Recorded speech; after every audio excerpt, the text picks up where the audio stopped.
Hey everybody, welcome to Round the Twist. It is October 15th, 2015, and this is episode 225. And I'm going to be honest with you, I kind of debated about recording this week just because I've worked 5 of the last 6 days. I really don't have a whole lot of progress to show for stuff. I didn't want to bust my butt this morning. Like I talked about last week or the week before, how sometimes we podcasters do just to try to have something to show, but then I was like, no, you know what? I'll show you what I can get done in like a day and a half. Of course, she's been silent and sleeping the whole time, and now Phoebe, now that I'm talking, we must be scritched on the head. Yes. Can you be quiet so I can record, Goober? Please? My old lady dog. Hmm? Is that okay? No, I will move closer. Okay. This is why I almost didn't record. It sounds like the babies are awake from their nap, and they're just gonna have to wait. It's happy baby noises, so they're fine.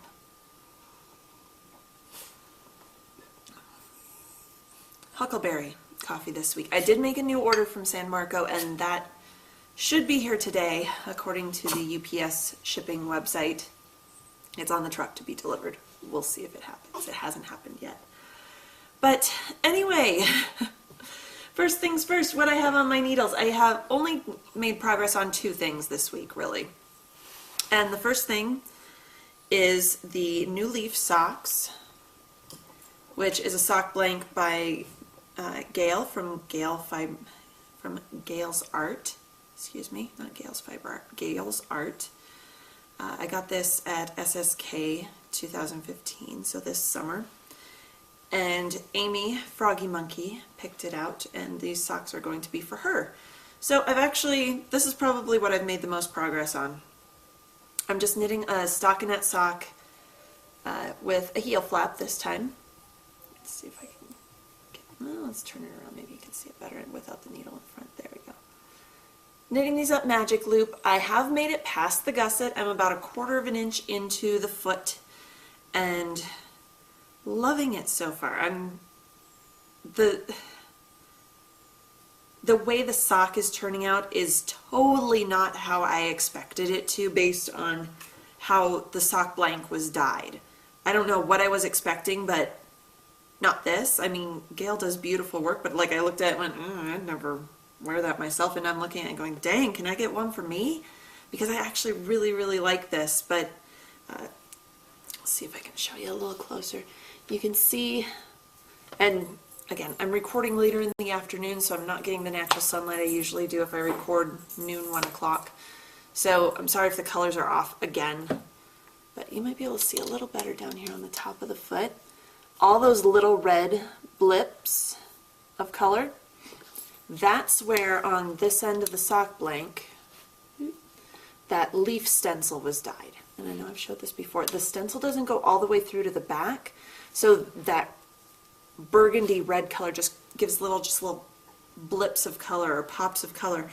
And there's another one at the other end, so I'm kind of debating, because I know I'm not going to end up using half of the sock blank for one sock, so I'm kind of debating, because this blue stripe here is kind of the middle, and that blue is kind of where I started the first sock, so I'm debating whether I want to, if I'm not quite to that blue stripe, if I want to start that to make sure that I get some of this leaf bit at the other end in. I'm debating. We'll see how close I am. If there's quite a bit to rip out, I might rip out a little bit more of the blank just to get closer to the blue. If I'm within an inch or so, I'll just say, screw it, I'll definitely get to that. Yeah, so this is my purse project currently, so it's getting the most love.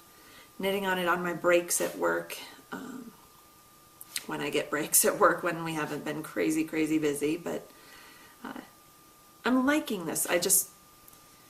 It's nice to have and to not have a ball or a cake of yarn roll away, or I can just take and shove this in my bag and just, yeah, go.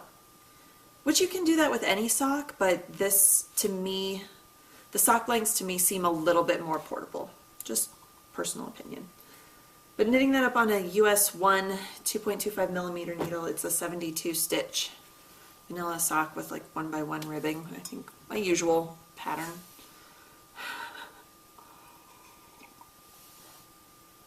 And then the second and only other thing, well, I really worked on 3 things this week, but one goes in FOs of the week. So the second thing that's actively on the needles, riding around in my Fat Squirrel Doctor Who Companions bag, is Gabe's flax sweater.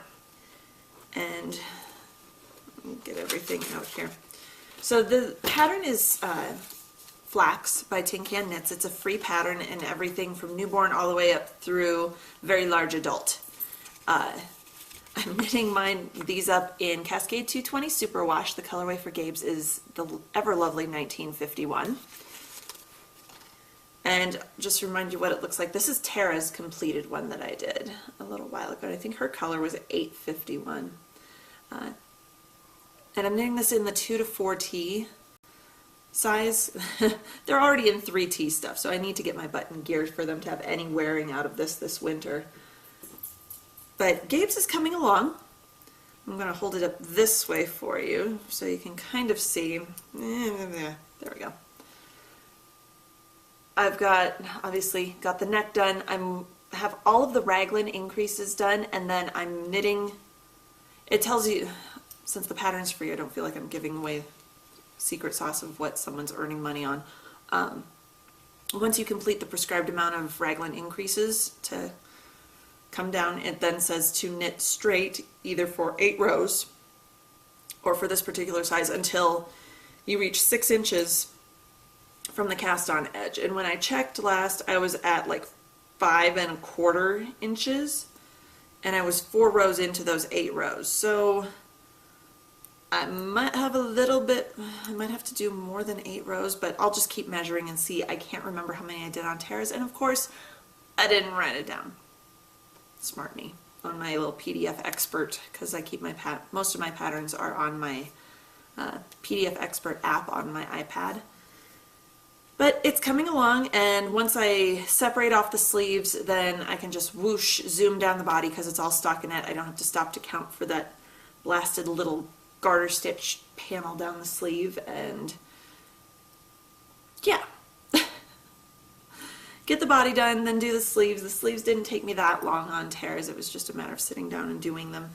So I'm still on the first ball. Obviously, I'd be surprised if I'd gone through the first ball by now. If I remember right, the first ball took me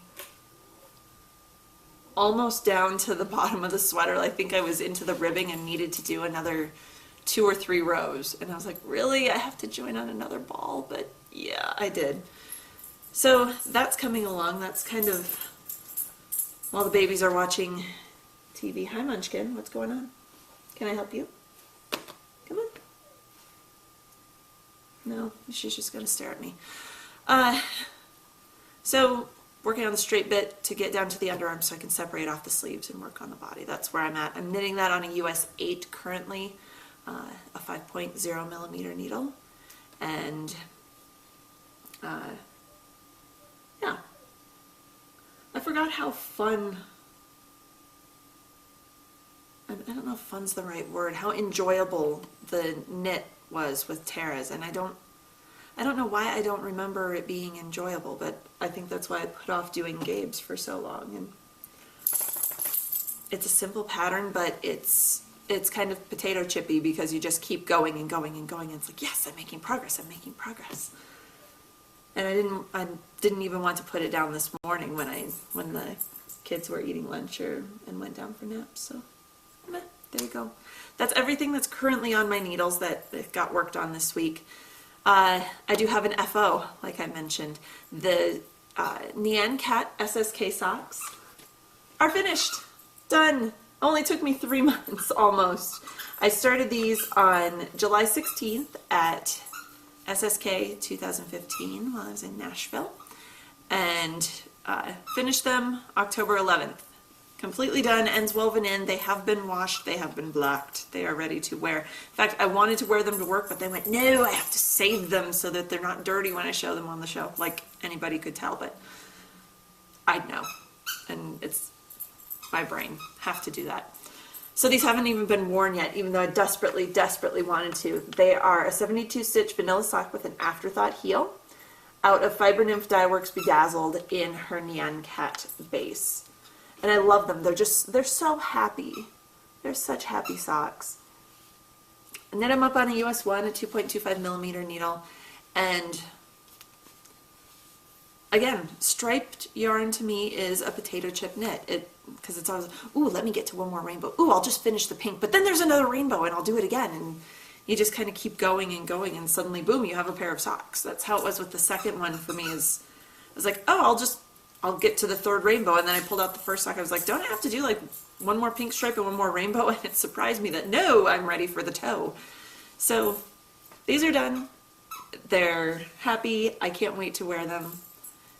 And yeah, fun times.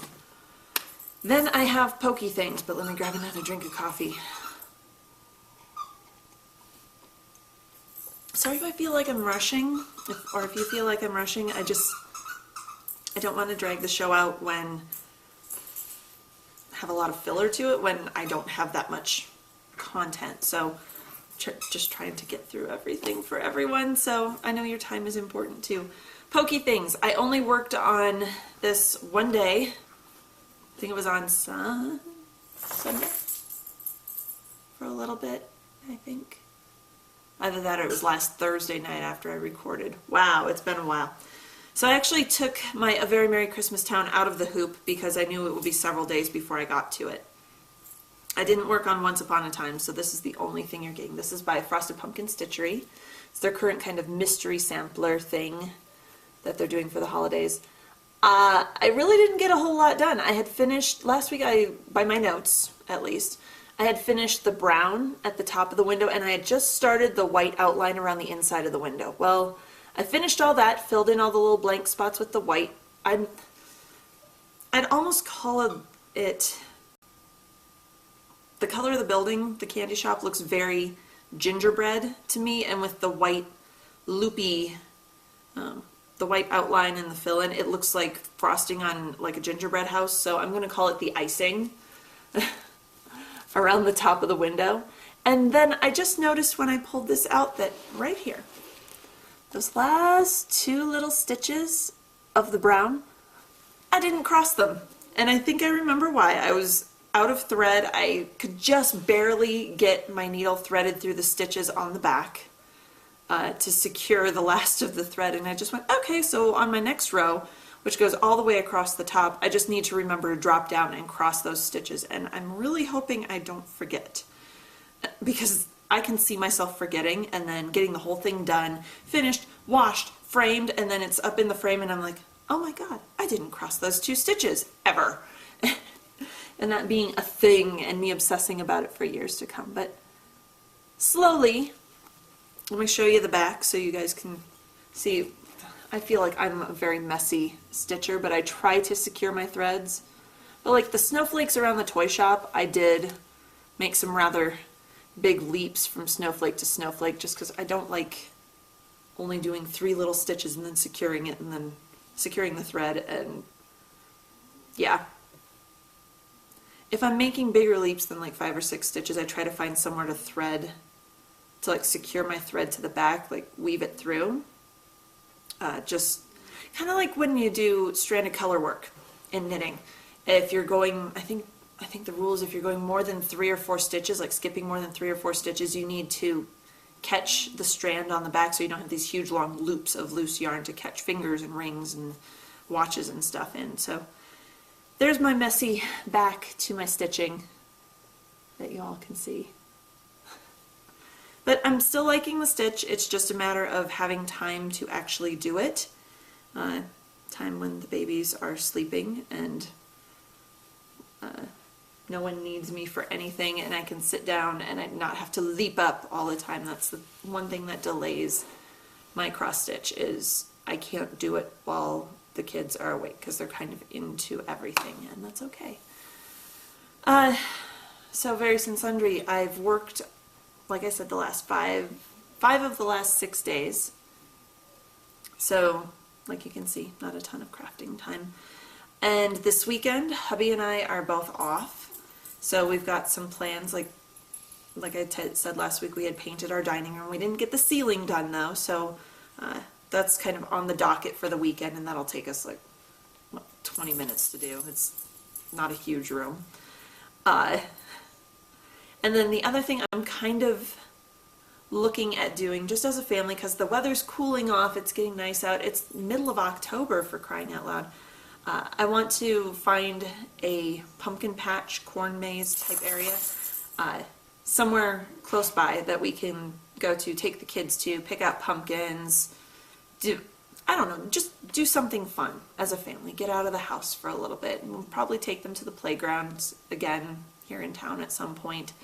And yeah, just have a nice relaxing weekend. Oh, the other thing I need to do, I need to go find the kids' Halloween costumes. Because they do not fit in their Baby Princess Leia and Baby Jedi outfits anymore. They have definitely had at least one growth spurt apiece in the way Gabe ate for lunch. I'm guessing we're going through growth spurt number 2. And yeah. I need to get them bigger Halloween costumes, is what I'm trying to say, but I have to go somewhere where I can find Halloween costumes 2 weeks before Halloween. I think that's everything. We've got grandparents coming out for their 2nd birthday, and my college friend Sarah is coming out the week after because she couldn't get the time off work to come out for their birthday, so we're going to have a lot of company coming in the next few weeks. And sorry, I've got a daisy staring at me from down here again. What, Munchkin? And yeah, I think that's everything, so I'll let you guys go. Everyone that's going to Rhinebeck, have a great time. I'm hoping to make it next year, but oh well, c'est la vie. 3rd year missed in a row, so until I see you guys next week, happy knitting.